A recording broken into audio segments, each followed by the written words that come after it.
Hello, how are you? Today I'm going to answer for you the main questions about canned foods that you've been sending me. After all, are all canned foods the same?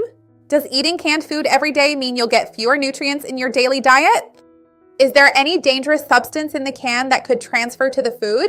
Is there any food that we should never eat from a can? Do you need to rinse canned food? If the can is dented or swollen, what precautions should you take? Stick around until the end. You're going to love this video. Before we start, I want to ask you if you have the habit of eating canned food in your daily life. If you don't eat canned food, or if you only eat canned food if it's rinsed. Some people have certain habits when it comes to certain foods. Tell me how you use canned foods. I'd love to see your comment. Remember to like the video. It's really important to me. And share it with anyone you think also needs this information. Anyone who eats a lot of canned food. Let's expand our chain of kindness. That's what I want here with the channel. I think the biggest myth about canned foods is that they're all full of preservatives, right? A lot of people think this can stay in a can for years, so it must be packed with things to preserve it, lots of chemicals and all that. But there's something really interesting. Many canned foods don't actually require large amounts of preservatives because the industrial canning process itself is designed to preserve the food and keep it safe. In practice, it works like this. The food is placed inside the packaging, sealed hermetically, then heated to very high temperatures, and then completely sealed, right? So what happens in practice is that this process eliminates bacteria, fungi, and microorganisms that would make the food spoil. So in many cases, the preservation isn't chemical, it's through a process of sterilization and sealing. In fact, if you look at the labels of some canned food products, you'll find extremely short ingredient lists, which is always good for us, right? For example, sardines, water, and salt, or tomatoes, tomato juice.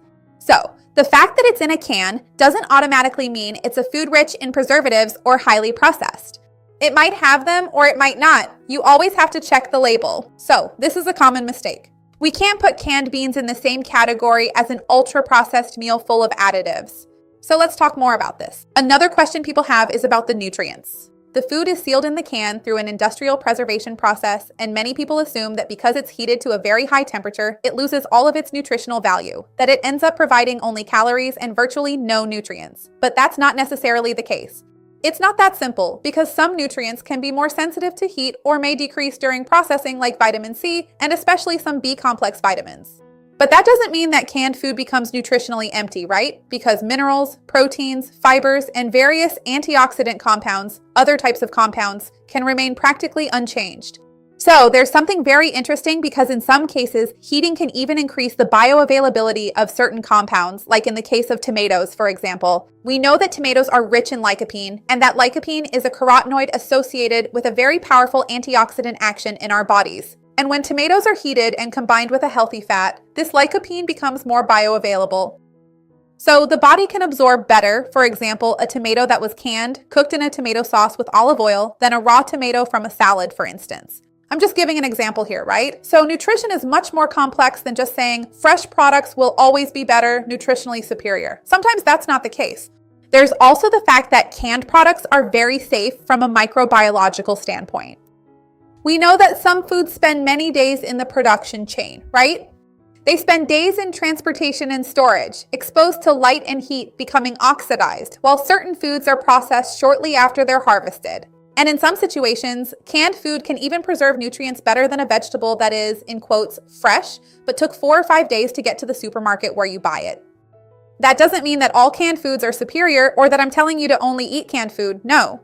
What I'm trying to say is that there's a balance between foods that are sold canned and those sold fresh, and that the real comparison is sometimes more complex than we might simply think, right? Black and white, it's not like that. There's another important detail, which is that often a person buys a simple canned food and the perfect fresh vegetable, bought straight from the farm, but the reality is that most people don't have such fresh foods available to them in their daily lives, especially if you live in large urban centers. So obviously we have to consider what we're comparing. Sometimes if you're comparing a canned food with a fresh, ultra-processed product, the canned option may still be the better choice. Context matters, and not all processed foods are nutritionally equivalent. So what I'm trying to say is, between a fast food hamburger, which is theoretically a fresh food there, and a food like canned beans with vegetables that you bought, the canned one might actually be more nutritious for you, even though it's canned. Of course, canned foods also have their issues, right? Because not everything is perfect. Many of the problems aren't really related to the can itself, but to what's put inside it. So it's always worth checking the list of ingredients and seeing how many ingredients there are. If there are a lot of names there that you don't recognize as ingredients, as actual foods. For example, canned beans, sardines, tuna, corn, peas, tomatoes. It's a completely different food from canned sausage, pate, ready-made meals, those meats that look like ham, products full of sauce and condiments.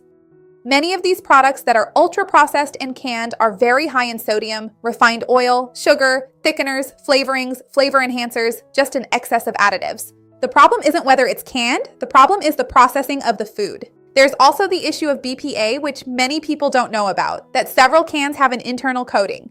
This coating exists to prevent direct contact between the food and the metal, right? So it doesn't rust, so to speak. The problem is that some of these coatings may use compounds like BPA, for example, which is bisphenol A, and BPA is classified as an endocrine disruptor, meaning it's a substance that can interfere with the hormonal signals in our body. Many people have become very concerned about this, but there's no need to take it to extremes. When it comes to bisphenol exposure, what matters most is chronic, repeated exposure rather than a single isolated instance, as well as how frequently you come into contact with it over time. What actually increases the migration of this BPA is the issue of very acidic foods, fatty foods, prolonged storage, and contact with heat. That's why canned tomatoes are still such a topic of debate. I mentioned to you the benefit regarding beta-carotene, the carotenoids, but there's also this other issue with bisphenol. So we're always in this situation, right? More and more scientific studies, more and more information, and I think the ideal is the middle ground. Not always consuming canned tomatoes, but also never consuming them might be a bit too radical in today's context. Of course, if you can choose a type of packaging that isn't a can, for example, glass, that might be a more interesting option because from the point of view of being inert or not, glass ends up being the most stable material to come into contact with food. It doesn't have any kind of internal chemical coating and doesn't suffer the same wear as plastic. But as I told you, not every can is necessarily bad, okay? I want to make that clear here. I'm not speaking badly about all cans, but about some cans. Another important point to consider is cost. Food prices are very high these days, and canned products can sometimes be valuable options for complementing people's diets, especially for those experiencing food insecurity or limited access to fresh foods. They can also play an important role in situations where food availability is affected by poor harvests, armed conflicts, supply chain disruptions, or other circumstances that make it difficult to produce, distribute, or obtain fresh food. In this sense, canned food has increasingly proven itself over the years, since the first wars and even older issues related to stability and food security. Not having any kind of microorganism growing in there can make it a viable option for daily life. I know that many people want to know if canned sardines and tuna are good options for everyday meals. I can already tell you that yes, they are among the best canned foods you can eat on a daily basis. Sardines, in particular, provide protein, omega-3, selenium, vitamin D, calcium. It's a very nutritious and very affordable food. Its calcium content is extremely noteworthy. And there's something very important because many people think that sardines are a very simple food, right? A very plain food. But metabolically, they can actually be much more interesting than many expensive products and supplements out there marketed as healthy, and the cost benefit is excellent. There's a playlist here with sardine and tuna recipes for you to spice up your daily meals. Just be careful with the preparation because sometimes those sold in tomato sauce have a lot of sugar and a lot of sodium. So ideally, you should go for those in olive oil or water and salt, even in the case of tuna, which we usually buy in water and salt. Tuna is also extremely high in protein, extremely interesting. People worry a bit about the issue of heavy metals, but the main point is that the bigger the tuna, the more heavy metals it has accumulated. And usually, the tuna that's canned are the smaller ones because they save the big, beautiful ones for Japanese or seafood restaurants. So, generally, canned tuna doesn't have as much heavy metal as people think. Also, you're not going to eat tuna at every meal every day of your life. So once again, it's about finding a balance. Having it a few times a week can be a perfectly fine and even interesting option for you. Now, talking about things that I think people also buy a lot, right? Corn, peas, beans, chickpeas. Depending on where you live, it can be a more practical option so you don't have to keep using the pressure cooker so much. You should check the label. Ideally, it should basically contain water and salt and no preservatives. If you can, it's always worth rinsing it with a strainer because studies show you can reduce the sodium content by up to 40%. So that's very significant. Compare one label to another. There are canned foods with less sodium. So if you can, choose one with less sodium as well. In the case of corn, be careful because some companies add sugar to the corn to make it sweeter. So ideally, it shouldn't have that, right? So it doesn't affect your recipe or your health for sure. And it's also important to maintain a varied diet. You can certainly include canned foods, but you should also eat fresh foods. The idea is to mix things up throughout your daily routine. It doesn't have to be all canned foods or all fresh foods. A balanced combination of both can work very well. Usually, mixing things up in your routine can be a good way to save money while still eating nutritious foods. Are there times when you shouldn't eat canned foods? Yes, there are. It can be dangerous for your health when the can is swollen, leaking, rusty, or deeply dented near the seal. This can indicate that there was a rupture, oxygen got in, there was microbiological contamination, and there's a very serious risk of botulism. So if the can isn't intact, sealed, and normal, don't eat it. When in doubt, it's better not to consume it. Take a look. Do a visual inspection of the can before buying. Sometimes we buy things in a rush, so even when you're putting it in the cart, take a quick look just like you would with fresh food to make sure everything's okay before you buy.